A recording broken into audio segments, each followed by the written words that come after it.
To enable voiceover on iPhone 17e, first of all, we're gonna go to Settings. Over here in Settings, we should be able to proceed to Accessibility. Then in here, we can find the voiceover.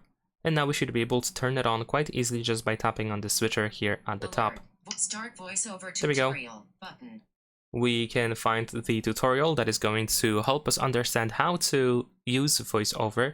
So if you are not sure how to use it, then of course I can recommend you using it. You can also press the side button or the power button that we have on the right side in order to cancel.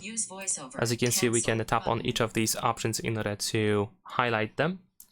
And let's say in my case, I'm just going to tap on the use voiceover, and then we can double tap in order to turn it on. In my case, I took too long in order to start using it, so we can turn it on again. There we go.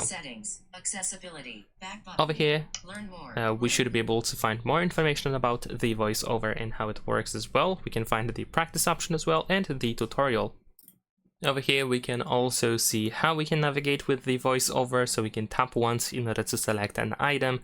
We can double tap in order to activate the selected item. We can swipe with 3 fingers up, down, left or right to scroll on a page, so remember to use 3 fingers instead of just 1.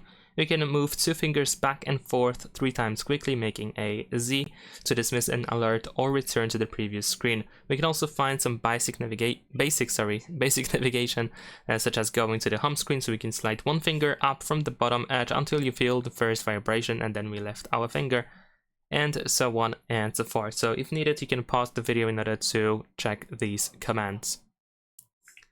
Besides that, I can still recommend you checking out these practices and tutorial options as I mentioned before.